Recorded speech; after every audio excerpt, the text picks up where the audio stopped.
শহরে যখন যখন অপরাধ গভীর হয়েছে, যখন যখন অপরাধীদের আতঙ্ক বেড়ে উঠেছে, যখন যখন অপরাধের কালো মেঘ ঘনিয়ে এসেছে, তখন তখন এদের নাশ করতে সিআইডি নানান রূপে এদের সামনে রুখে দাঁড়িয়েছে।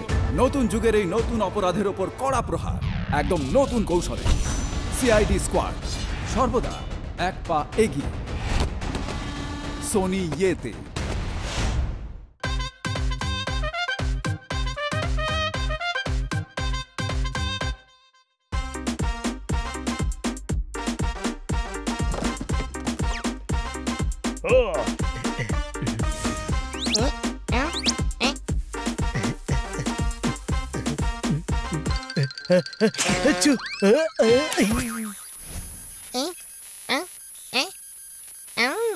আহা কি আনন্দ আকাশে বাতাসে, শাখে শাখে পাখি ডাকে, কত শোভা চারিপাশে।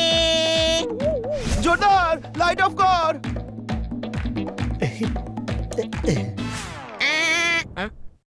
লাইট বন্ধ কেন করলি? আমি হিরোদের মতো নাচছিলাম। কপাল ভালো তোর হানি, নয়তো জোরদার সুইচ অন করতেই আজ বরাবরের জন্য তোর সুইচ অফ হয়ে যেত। কোনো প্রশ্ন?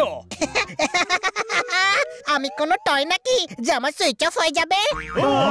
আরে গাধা, তুই গাধাই। এটা কোনো পুতুল নাকি যে স্ট্যাচু হয়ে দাঁড়িয়ে আছে? জড়িয়ে রাখিনি, আমি এতে পেঁচিয়ে গেছি। হানি, তোর কারেন্ট লাগতে পারতো। হ্যাঁ, এই দীপাবলিতে খুব ভয়ঙ্কর উৎসব দেখছি। বোম পটকা তো আছে, লাইট থেকেও বিপদ হতে পারে, তাই না রে ছোট ভাই? হ্যাঁ, না না না, হ্যাঁ আমরা এভাবেও দেওয়ালি মানাতে পারি, যেখানে কোনো ভয় নেই, কোনো বোম নেই, কোনো নয়েজ পলিউশন নেই। এ কি বলছিস ভাই? মগজ হানির নেই বুঝলাম, কিন্তু তোর কাছে তো আছে। ভাবো, এমন এক দিওয়ালি যেখানে প্রতিবেশীরা সবাই মিলে আনন্দ করবে, যেখানে তুবড়ি, চটকি, রকেট থাকবে, সবাই একসাথে থাকবে, আর ডিনারও হবে একসাথে। সবাই সুখী, সবাই সেফ থাকবে। খাসা আইডিয়া দিয়েছিস। খুব খারাপ আইডিয়া। জোরদার, তোর লালা প্রমাণ করছে যে তোর নজর এই আইডিয়ার শেষ ফুড স্টলের উপর গিয়ে পড়েছে। কোনো প্রশ্ন? হ্যাঁ, তাতে কি? ওটাও তো ওই প্ল্যানেরই অংশ। আর এই প্ল্যানে প্রবলেম কিসের? শোন বাট, না কোনো বোম, না কোনো রিস্ক, বড় থেকে ছোট সবাই খুশি, সবাই একসাথে দিওয়ালি পালন করব, যেমন ইকো ফ্রেন্ডলি ফুলঝুরি আর বেদানার মতো ফলের সাথে সেফ দিওয়ালি। আমার ভাবার দরকার নেই, তুই ভাব। এত খরচ করার জন্য টাকা কোথা থেকে আসবে? টাকা মাটি, মাটি টাকা বুঝলাম, কিন্তু আমরা তো সব বেকার পাবলিক, এত টাকা পাবোটা কোথা থেকে? আরে ভাই, চাঁদা নেবো, চাঁদা। দীপাবলিতে যদি চাঁদা চাইতে যাই তবে লোকেরা জোচ্চোর ভেবে ডান্ডা দিয়ে মাথা ফাটাবে। সেটাও মন্দ নয়, দীপাবলিতে পটকা না হলেও কিছুতে ফাটবে। আরে মজা করিস না ভাই, দেবে ঠিকই, একবার চেষ্টা করে দেখি না। চেষ্টা কখনো বিফলে যায় না, কিন্তু মাঝে মাঝে কেলো হয়ে যেতে পারে, আর তোর এই চেষ্টাও তেমনটাই হবে। কোনো প্রশ্ন? তবু একবার চেষ্টা করে দেখা যাক। আমরা যদি সফল হই তবে পাড়ার সবাই আমাদের জয়গান করবে। হ্যাঁ চল, চাঁদার কৌটো বানিয়ে ফেলি।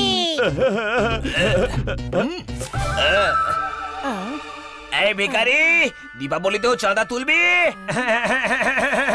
সানি ভাই, এরা যদি এত সফল হয়ে যায় তাহলে পুরো পাড়াতে কিন্তু এদের খুব প্রশংসা হবে। আরে কিসের তারিফ? তারিখ বল, তারিখ, তারিখ বল, তারিখ।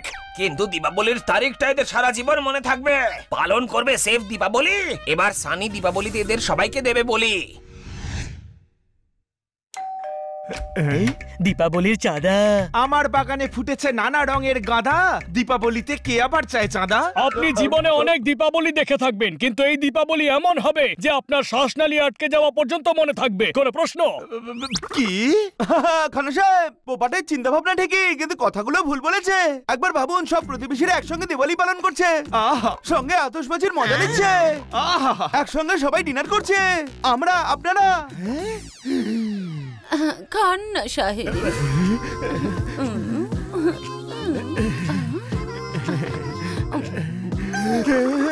ওয়ে বয়স আমার এমনই বাকি, এখনো যুবক আছি। 501 টাকা চাঁদা দিলাম, এই পার্টিতে আমিও শামিল আছি। মারো তালি। এদিকে এসো। আরে কি এমন সার্কাস চলছে যে তুমি তালির বন্যা বইয়ে দিচ্ছ? আমরা সবাই মিলে দীপাবলি পালন করব, তার জন্য খান্না বাবু 501 টাকা অলরেডি দিয়ে দিয়েছেন।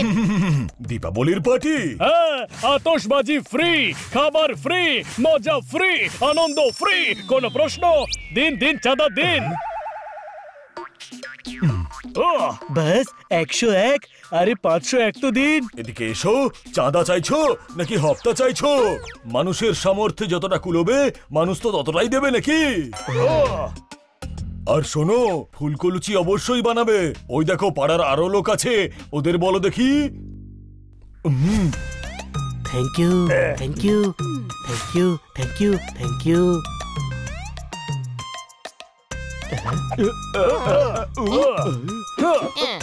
আরে ভাই, অনেক কম টাকা উঠেছে। এটা দিয়ে ডিনার কি সামান্য কলার চিপসও কেনা যাবে না? তাই চলবে? আরে চলবে কেন, আলু ভাজা তো দৌড়বে। আর আতশবাজির কি হবে শুনি? ওয়ে এদিকে এসো। তুই কি ডক্টর ভালো নাকি যে এদিকে এসো এরম ভাবে বলছিস? তুই এদিকে আয়। এ, এই নে চাঁদা। এতগুলো টাকা? সানি, তুমি বড়লোক, উদার লোকের জন্য ভাবো। মানে তুমি তো কোনো সানি নও। কি ডোনেশন ফিরিয়ে নেব? ভাই, তুমি তো এই পার্টির মাথা। অনেক ভালো কাজ করেছো আজ। আমি জানতাম একদিন সানি অবশ্যই ভালো হয়ে যাবে আর ও বন্ধুদেরকে সাহায্য করবে। আরে কি করলে সানি ভাই? এদের প্ল্যান তো ক্যান্সেল হচ্ছিল, তুমি ওদের এত টাকা দিলে কেন? আরে দীপাবলি পার্টি না করতে পারলে কি কম বেইজ্জতি হতো, কিন্তু করলে বেশি বেইজ্জত হবে।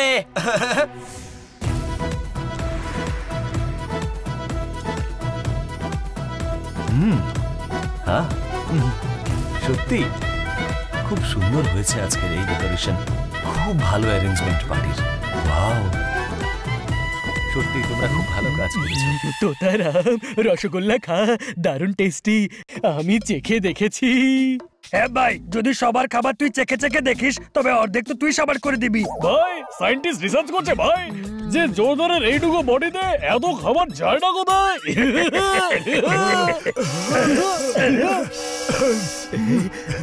এইদিকে এসো, এই টিক্কির মধ্যে লঙ্কা মিশিয়েছো নাকি লঙ্কার মধ্যে টিক্কি মিশিয়েছো? আরে লঙ্কার খেতে জিভের শুঁয়োপোকা ছটফট করছে। আরে দেখো দেখো টিক্কির মধ্যে কতগুলো লঙ্কা। দেখান তো। লঙ্কা তো ছিল, আপনি জিলিপি নিন, ওটা মিষ্টি খেতে। বলতে গেলে সব ফলই মিষ্টি, কিন্তু কথায় বলে না সবুরে মেওয়া ফলে। হ্যাঁ, সবুর করুন, তেমনটাই পাবেন চোখের আরাম যেমন হয় মিষ্টি আম। কোন প্রশ্ন? গরমের সিজনে আমিও আমের ব্যবসা করব। আর কতক্ষণ জ্ঞান দেবে আমিও অপেক্ষা করব। মারতালি। আরে ভাই, একটু ভুল হয়ে গেছে। দিওয়ালিতে আপনার কবিতা পাঠ রাখা উচিত ছিল। লোকেরা খেতে খেতে আপনার কবিতা এনজয় করতো। ভাবুন কত সম্মান পেতেন আপনি। সবাই মন দিয়ে শুনুন, একটা কথা বলি, সব উৎসবের মধ্যে সেরা হলো এই দীপাবলি। আরে তো ভোর করছে রে এই ভাই। উৎসব হলো আলোর খেলা আর আনন্দের মেলা। বুড়ো বুড়ি সবার মনে পড়ে যায় ছোটবেলা।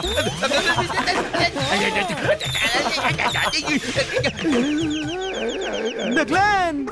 তাহলে তো বুঝেই গেছেন এমন কবিতা শোনানো কতটা রিস্কি, তাই না? বাচ্চারা, অন্ধকার হয়ে গেছে, আতশবাজি পোড়াতে পারো, কিন্তু হ্যাঁ, যেমনটা তোমরা প্রমিস করেছিলে, নো বম্বস। সবাই এখানে চলে আসুন।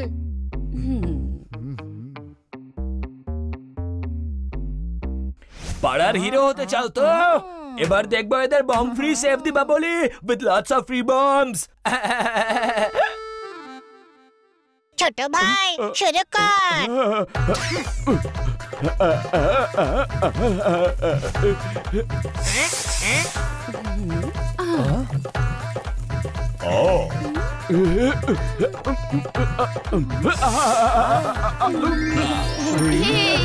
কি মজা!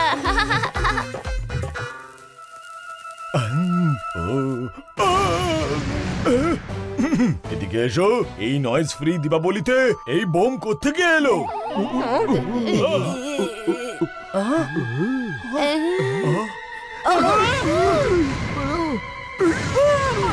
বাচ্চারা, এটাই সেফ দীপাবলি।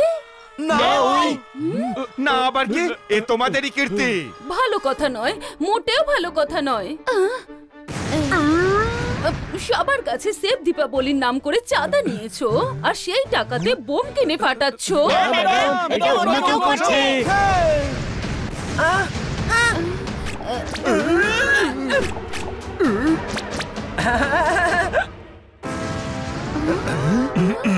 আবার একটা ফাটলো। তোমরা কিন্তু আমার ধৈর্যের পরীক্ষা নিচ্ছ, মিষ্টি কথা বলে চিরতা খাওয়াচ্ছ। না ডক্টর ভালু, এসব অন্য কেউ করছে। একবার খুঁজে দেখি কে করছে এসব।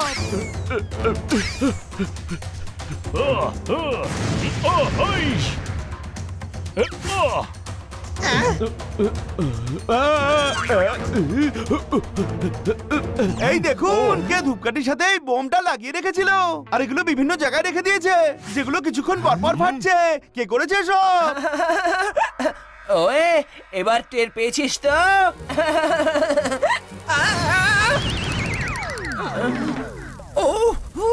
কেউ তো বাঁচাও, আরে বাঁচাও আমাকে, কেউ তো বাঁচাও।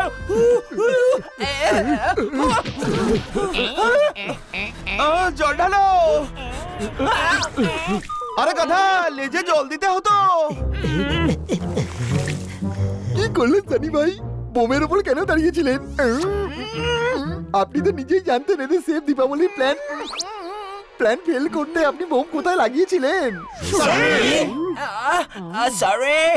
আমি আসলে আমি ওই হানি মানি জোরদার পোপটের দীপাবলি পার্টি ভন্ডুল করতে চেয়েছিলাম। যে অন্যের দিকে বোম ছোঁড়ে সে সেই ছোঁড়া বোমে নিজেই পড়ে। কোনো প্রশ্ন? এবার বুঝলে সানি, কেন বড়রা বোমের মতো বাজি থেকে দূরে থাকতে বলে?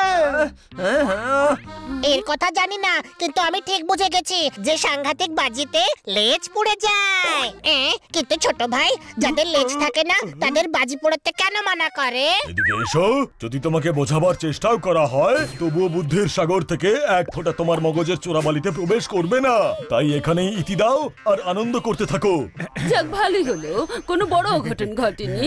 এখন নো বম না বাজি, শান্তিতে ইকো ফ্রেন্ডলি ক্র্যাকারস দিয়ে সেফ দীপাবলি পালন করি। আর হ্যাঁ, আমিও সবাইকে সরি বলছি। চলো আতশবাজি চালাই। হ্যাঁ।